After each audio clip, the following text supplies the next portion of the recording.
Ever find yourself with a huge deadline looming, and suddenly organizing your sock drawer feels like the most urgent task in the world? Yeah, we've all been there. Today, we're going to dig into the real science behind why we procrastinate.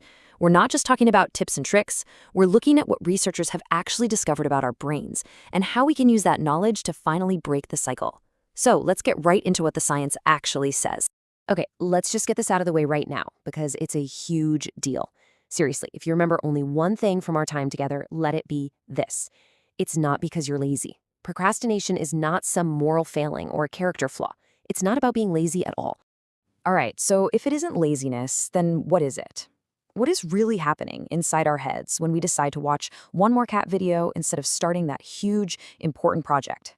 Well, the answer is genuinely fascinating, and honestly, it's going to change the way you think about productivity forever. So here we go, the big reveal. The real reason we procrastinate, it's not what you think. It has less to do with willpower or some fancy time management technique, and everything to do with our biology, and even more importantly, our feelings. This is really the core of it all. For years, the myth has been that it's all about laziness. But the actual science? It points to something completely different. It's an emotion regulation problem. Think about it. We procrastinate to avoid feeling bad. You know, that feeling of stress from a huge project, or the sheer boredom of a mind-numbing task, or maybe even that deep-down fear that we might not do a good job.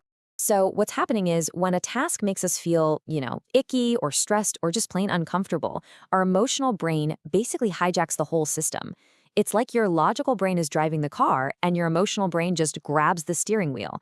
It sees the long, hard road to a goal, and then it sees the easy, comfortable off-ramp to immediate relief. And guess which one it picks? It yanks us toward that short-term comfort every single time. It's trying to protect us, but it's just a little misguided. And then there's the second part of this puzzle. Our brains are basically little reward-seeking missiles, and their fuel is dopamine. Now, when you scroll through your phone or watch a quick, funny video, you get an instant hit of that feel-good chemical. Boom, easy reward. But that big, important work, the dopamine hit from that is way, way off in the future. So your brain's reward system, being a bit impatient, just naturally pulls you towards the quick, easy wins every single time. And if that wasn't enough, there's this thing called decision fatigue. I mean, just think about your day. What should I wear? What's for breakfast? Which email do I answer first? All these tiny little choices add up, and they literally drain the battery of the part of your brain that's in charge of self-control. And you know what a tired brain does? It always takes the easiest path. And let's be real, what's easier than tackling that difficult task? Well, not doing it. And you know what makes that fatigue a million times worse? Trying to do everything at once. This brings us to the great myth of our time, multitasking. Let's be super clear. Neuroscience has proven it's not real. When you think you're multitasking, you're actually just rapidly switching between tasks, and that's incredibly inefficient. Every single time you switch, your brain burns through precious mental fuel just to get back on track. It's no wonder we feel too drained to do the hard stuff. Okay, this next point is a total game changer. Think of it this way. Your willpower is like a muscle. It gets tired. But your environment, that's a constant, never-ending force. And the science is crystal clear on this. Just seeing your phone on your desk is enough to automatically trigger the habit of checking it. Your willpower might win a few battles, but it stands almost no chance against that constant 24/7 temptation. All right, so that's the why. We've got emotions, a dopamine-hungry brain, and a whole lot of triggers in our environment. It might sound a bit bleak, but here's the good news. Now that we know what we're up against, we can actually do something about it. So how do we fight back? Let's dive into our first set of science-backed methods. These are all about working from the inside out. First up, we've got what's called the emotion-first method. It's super simple. Step 1, just notice the feeling. When you feel that pull to procrastinate, just ask yourself, hey, what feeling am I trying to run away from right now? Is it boredom, anxiety? Just name it. Step 2, make the task tiny. I mean, ridiculously small. Don't write the report, just open the document. Lower the pressure. And finally, step 3, the magic bullet, the 2-minute rule. Commit to doing it for just 2 minutes. That's it. Psychologically, that's such a low bar that it helps you sneak past your brain's resistance, and before you know it, you've actually started. Okay, what about that dopamine problem we talked about? Well, we need to basically retrain our brain's reward system, kind of like putting it on a diet. It's called a dopamine reset. The idea is to cut back on all those cheap, easy dopamine snacks. The endless social media scrolling, the junk content. Then you intentionally make yourself earn your rewards. By making a habit of doing the hard work before you get the fun stuff, you're literally rewiring your brain.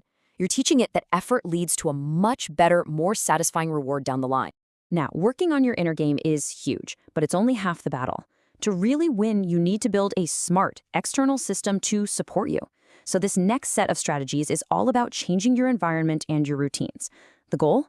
To make focus the easy, default option, not something you have to use all your willpower to fight for. Remember that decision fatigue that drains your brain's battery? The best way to fight it is to automate everything you can. Basically, put your brain on autopilot. Stop waking up and wondering, what should I work on today? Instead, have a set routine. Block out a fixed, non-negotiable time every day for your most important work. And here's a big one. Plan tomorrow's to-do list today. The less you have to decide, the more energy you have to actually do. And let's not forget our golden rule, your environment is more powerful than your willpower.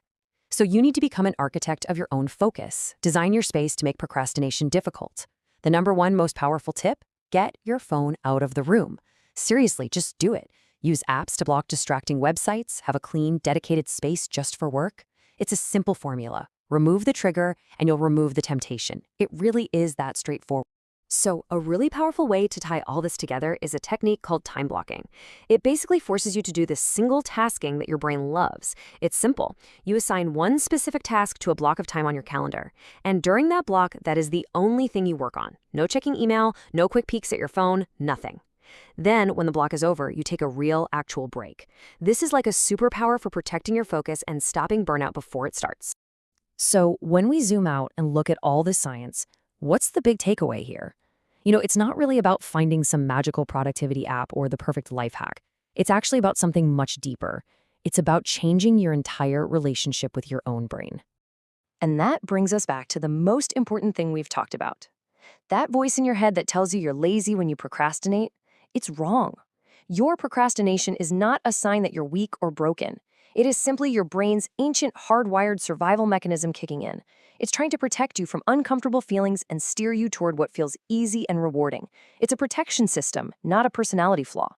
So I want to leave you with this final thought. For years, you've probably been at war with your brain, trying to force it to do things. But what if you stopped fighting it and started working with it? What if you understood what it was trying to do, protect you, and you gave it what it needs? The right environment, a plan to manage those uncomfortable feelings, a system that doesn't drain its energy. Your brain isn't your enemy here, it's your partner.